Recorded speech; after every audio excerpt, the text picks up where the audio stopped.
This is Nick. This is Jack. It's Friday, the real Friday, December 13th, and today's pod is the best one yet. This is a TBOY. The top 3 pop business news stories you need to know today. Yetis, unfortunately, we left something on the subway. What did we leave, Jack? Full disclosure. Our voices. We left our voices on the subway. We're both feeling a little under the weather. Honestly, we were yelling across the bar at JG Mellon to get burgers. And then we were yelling at Madison Square Garden for the Knicks. And then we met Bobby Flay, so we were kind of having a big conversation with Bobby Flay. Yeah, we also both sucking down cough drops. We both got a throaty situation going. And we recorded 2 podcasts, 6 hours yesterday. It's been a hell of a 72 hours, but we might need some social distancing from each other.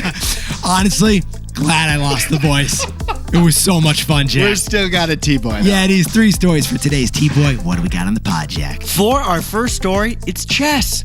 Yesterday, a new chess world champion was crowned. But at the same time, the best chess player is disrupting the 1,500-year-old game. For our second story, it's Netflix. Netflix has the most powerful work perk we've ever heard of. True story. Unlimited parental leave for the baby's first year. So Jack and I calculated the ROI on the ultimate work perk. And our third and final story. Time Magazine just named the CEO of the year. She's the tech CEO who made her stock grow 50 times larger. But Yetis, before we hit that wonderful mix of stories. Fantastic mix, Jack. I'm going an octave lower. Fantastic mix. The newest fast food chain in America is not Bobby Flay approved. It is not Taco Bell. It's Taco Bar. That's right. There is a new bar by Taco Bell. True story. Taco Bell just launched a non-alcoholic bar for Gen Z. They're serving milkshakes, coffees, and dirty sodas. Hey, bartender, I'll take a Mountain Dew Baja Blast. Mocktail. On the rocks. Here's the context, Yetis. Please, Jack. The name of this new Taco Bell concept store is the Live Más Cafe. Now, Jack, they say it's a cafe, but we noticed the whole menu is drinks. Tropical Punch Rockstar Refresca? What's that? That's a dance floor drink, not a breakfast drink. I mean, honestly, Taco Bell's new bar, it's like a Starbucks and a Jamba Juice had a highly caloric baby. That was raised in Cabo San Lucas. So we gotta ask, why is Taco Bell trading solids for liquids? Because for the last 3 years, beverage chains have been beating out food chains. Sales of coffee and soda are outpacing burgers and burritos. Blue Bottle's in, Wendy's is out. In fact, Taco Bell's best-selling new product this year, you see what it was? A drink. Yeah, A frozen drink. soda with a bunch of extra sugar. So Taco Bell's opened this first concept cafe, first location, San Diego. But this taco bar could get taco bigger. Taco Bell, they're about to turn a nacho into a non-alcoholic party punch. To quote that chihuahua, yo quiero taco bar. Let's hit our 3 stories.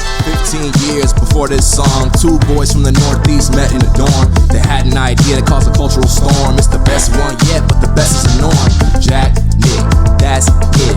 I don't even think they need to practice. 50%, that's a fat tip. T-Boy City on your list. If you know, you know, cause we ready to go. We can't wait no more, so just start the show. Start the show. For our first story, you know what? I think we sound kind of sexy, Jack. I think you do. I think we sound pretty Yeah, good. what is this, jazz? Are you trying to get me in bed right now? We're about to get a lot of good comments, a lot of good DMs. Yetis, for our first story. The Chess World Championships, they ended yesterday, but the best chess player in the world wasn't even there. Because Magnus Carlsen is disrupting the entire chess industry instead. Jack, let's play a game.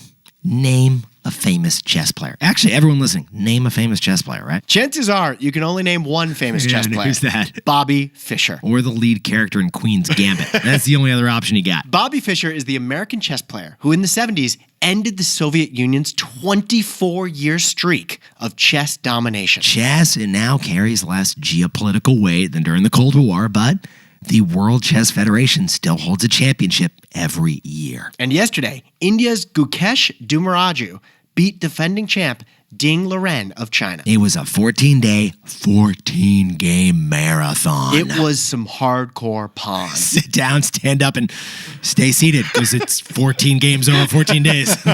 But guess who wasn't at this World Chess Championship tournament? Who was that, Jack? Magnus Carlsen. Magnus Carlsen. If you knew a second famous chess player, it was this guy. Yeah, he's the Michael Jordan of chess masters. He's the Rafael Nadal of rooks. But this 5-time champion of Norway is bored with chess. Because he won his first world championship at the age of 23.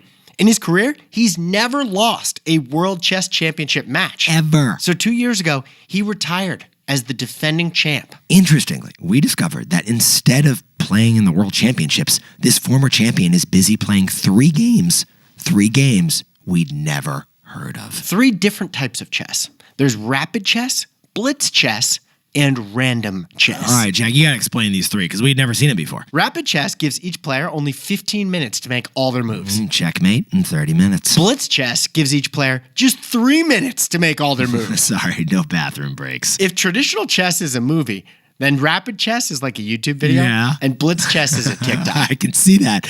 However, Magnus Carlsen is making an even bigger move to blow up trad chess. He is now focused on playing a game of chess known as random chess. Rando chess. I want to play random chess because here's how the game works. Talk to me. The game starts with a randomized back row for both players. Yeah, you got like a rook in the middle, the king's over here, the queen's over there. You know how the castle is at the end of each board? It's randomized for each player before the game begins. And here's the strategy. If the game is less predictable, then the game is more exciting. Because think about it, professional chess these days, it's just memorizing the optimal sequence of moves, and you basically know what your opponent's going to do because they've done the same thing. Sound like Magnus over there. I do. It's become too boring. Well, we're seeing it in the business world. Now, chess.com has 100 million members. 32 million people play a virtual game of chess on that website every day. And many of them are rando or rapid chess games. So the chessboard has been disrupted. And that's actually part of a bigger sports trend. Basically, we're all pawns in this chess disruption, Jack. We're not playing chess. Chess is playing us. So, Jack, what's the takeaway for our bishops over there playing chess? The top focus of every sports league right now is to cut out the boring. Yeah, it is. After 1,500 years of no change, chess is getting completely disrupted. The reason? In an era of TikTok, chess games have become too boring. Young people, they got endless forms of short form and addictive entertainment options out there. Plenty of things to watch. So chess is adapting by cutting out the boring parts of the game. And it's not just chess that's doing that. True. Last year, baseball added a pitch clock because the games were too slow. The NFL has changed their PAT rules and their kickoff rules because those had become boring parts of the game. Also last year, the NBA added a mid-season tournament, and the NHL has added overtime shootouts. Now, it's a fine balance when you're changing a 100-year-old game. Oh, great point. You don't want to change the rules too much that the purists completely revolt. But you gotta change them enough to keep the purest kids' attention. In the attention economy, it's not just about shortening your content. It's also about cutting out the boring. For our second story, Netflix has the most generous parental leave policy in all of tech. 1 full year. But Netflix is quietly cracking down on that ultimate work perk. So we calculated its ROI. Yetis, if you're curious, the U.S. doesn't have national paid parental leave laws. It's actually like a patchwork of 50 states. On average, companies offer 2 months off in the United States. Some of that time off is paid, some of it's unpaid. Your baby's still breastfeeding, maybe you have postpartum blues, but you're back in the conference room. The outlier in America is big tech. It's big tech, because big tech is known for big perks. Meta offers 6 months of paid maternity leave. Google, same thing. And yet Netflix offers double that. In 2015, Netflix shocked the industry. They offered unlimited time off in the kid's first year. We repeat, unlimited. You can take 8 months off if you want and then come back to work. Or you could take 4 months off and then come back for 4 months. All right. Then take another 4 months off in the summer. Or, Jack, you could just take all 365 days off. You're gone. You could say, see you in a year, boss. I'm in my nesting era. You could even take a year off, and at the end of the year, you could be pregnant again, and then be prepared to take another year off. Technically, yeah. You could pull all that off. Now, whether you're the birth parent or the non-birth parent, Netflix let you spend time with your baby, still get paid, and still retain your benefits. It was all part of Netflix's freedom and responsibility principle. But according to the Wall Street Journal, Netflix's revolutionary parental leave is sneakily disappearing. Apparently, there's a little gossip going around Netflix, right, Jack? Here's the rumor at the water cooler. More Netflix employees took a full year off than management had expected. And honestly, it's created some challenges for the bosses. Think about it. If 2 of your team members are gone at the same time for a full year, that could leave a major hole in the team. So rumors are that if you take over 6 months off for parental leave, it's frowned upon. It could even get you fired. Today, Netflix employees actually take off 6.3 months on average in the US and 7.5 months off on average in international offices. Now, you could take the full 12 months off for baby Bianca, but you may get passed over for that promotion over at Netflix. The Wall Street Journal actually spoke to an employee who was let go after taking that full parental leave. Mom's back, and now mom's out. Now, Netflix says they haven't officially changed their parental leave policy. But unofficially, the message is that more than 6 months off requires the boss's approval. Jack, this sounds like the year of efficiency. It's part of Netflix's new culture of cost controls and profit focus. Efficiency. But we gotta ask, with the stock at an all-time high, Yes, it is. with its streaming market share at an all-time high, Yes, it is. why is Netflix making a major change like this? If it ain't broke, Maybe the change should take some leave. So, Jack, what's the takeaway for our buddies over at Netflix? we did the maternity math. Netflix's unlimited parental leave has positive ROI. Yetis, we dove in TBOY style to the numbers. The average birth rate in the United States is 1.5%. But for younger women, like those working in tech, it's more like 3 to 4%. But then you have to add in their partners who also get parental leave. So it's about 7% of workers each year that might be taking parental leave at Netflix. So the cost of this parental leave policy is 7% higher wages, paying people for not working. That's the cost. Offering 1 year parental leave like Netflix does is effectively a 7% pay raise spread across the company. But Jack, what about the benefits? The benefits of this parental leave policy are recruiting, retention, and honestly, a little bit of risk. I mean, unlimited time off in a baby's first year? Netflix offers the best in the US. That's a brag. That's a major brag. You get to tell that at brunch, everyone's talking to you, man. So the 7% costs of parental leave are offset by the human capital that they get by recruiting and retaining great workers. Which brings up 100% of the employees. So for Netflix's ultimate work perk, the publicity benefits outweigh the payroll costs. And that's the maternity math. Hey Yetis, if you're a bestie, take a sec and hit that subscribe button. And like this video while you're at it. If you leave a comment, by the way, we'll read it.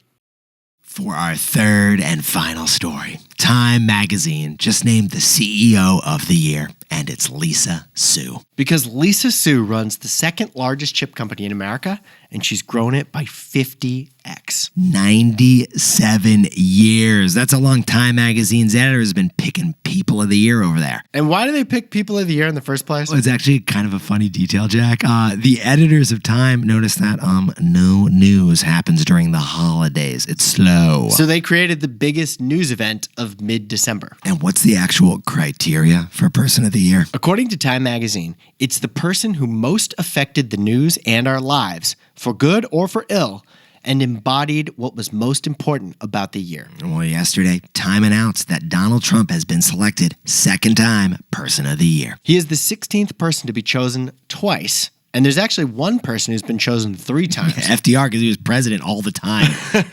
But Time Magazine also named the CEO of the year yesterday. Interesting. And who have we got, Jack? It's someone who has grown their company's value by 50x since taking over as CEO. And isn't Jensen Huang of NVIDIA? It's not Mark Zuckerberg, and it ain't Elon Musk either. It's Lisa Su of AMD. Lisa Su, come on down. Lisa Su of AMD is the Time CEO of the Year. Born in Taiwan, raised in the Bronx, she graduated from MIT and is a rare engineer CEO. Yeah, she's basically like the Caitlin Clark of computer chips. 10 years ago, she became the CEO of Advanced Micro Devices, or AMD for short. Actually, the first woman to lead a semiconductor company. Hadn't happened before. And when she took over, her company had declining revenue. They were deep in debt.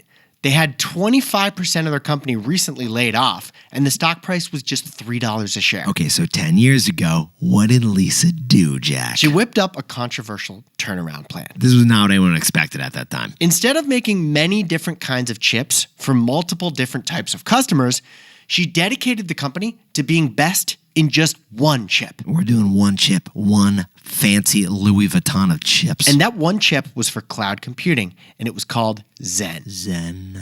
And her bet worked. It did. The Zen chip became number one in the industry. Today, they've got 34% of cloud computing market share. And that chip is the chip that powers the most powerful supercomputer in the world, known as El Capitan. Now, Jack, we should sprinkle on a little chip industry context here. AMD is a distant number 2 in America to NVIDIA. Yeah, NVIDIA is worth 15 times more. AMD is number one in cloud computing. NVIDIA is number one in AI. And AI is simply more valuable than cloud computing right now. Oh, also, fun fact that we noticed. What's this gem, Jack? Lisa is actually a distant relative of Jensen Huang. Yeah. Can you believe that? The CEOs of America's top 2 chip companies Our cousins. It's a complex second cousin type of thing. Or as Jack and I call it, semiconductor cousins.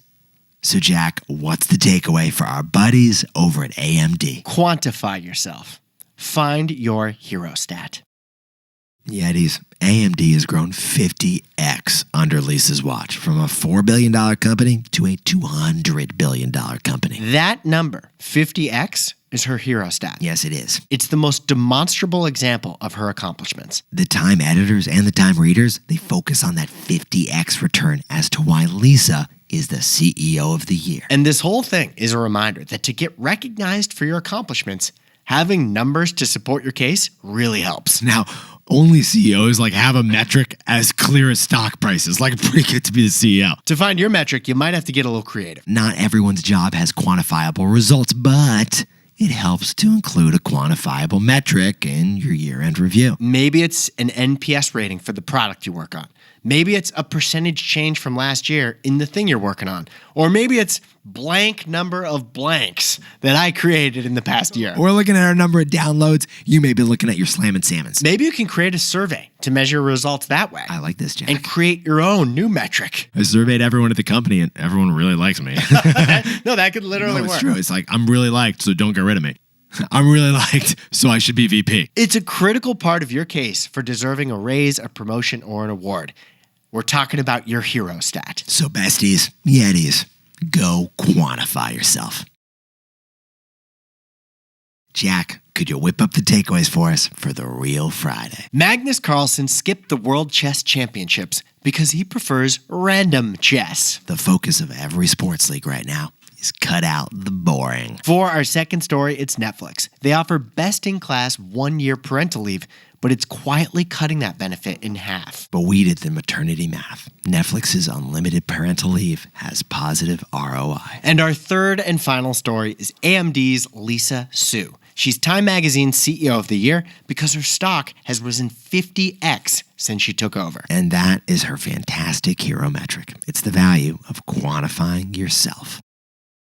But Yetis, this pod's not over yet. Here's what else you need to know today. First, Elon Musk's net worth hit a shocking $400 billion.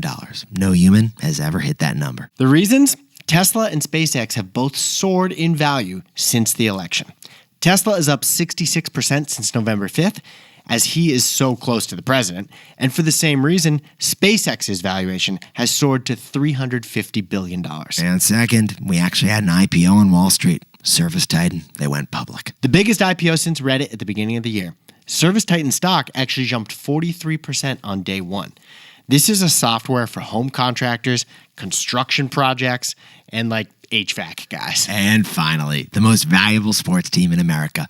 It's now the Philadelphia Eagles. The EAGLES Eagles sold a minority stake to a private equity firm at an $8.4 billion valuation. Okay, but what about the Cowboys? I think the Cowboys are worth more than that, but since they haven't sold stock in years, we don't know the value of Jerry Jones's team. Now, time for the best fact yet. This one sent in by Dario Dorella from San Francisco. Earlier this week, we covered Matto, an Italian coffee company selling $3 lattes. Well, speaking of Italian coffee, there is a famous coffee pot called Mocha. The Mocha coffee pot is a stovetop espresso maker invented by Renato Bialetti. Okay, but Renato passed away last week at the age of 93, and his family did something amazing. They put his ashes in one of the Mocha coffee pots that he invented. That's right. He was in the coffee pot after he passed away. He was laid to rest in the coffee contraption that he loved so much. Yetis, you look fantastic out there. Jack, you sound so fantastic over there. Way more fantastic over there. Save the rest of your voice. You'll be back fresh on Monday. True. Yetis, Nick and I, we'll see you then. Have a great weekend. Can't wait. If you know, you know.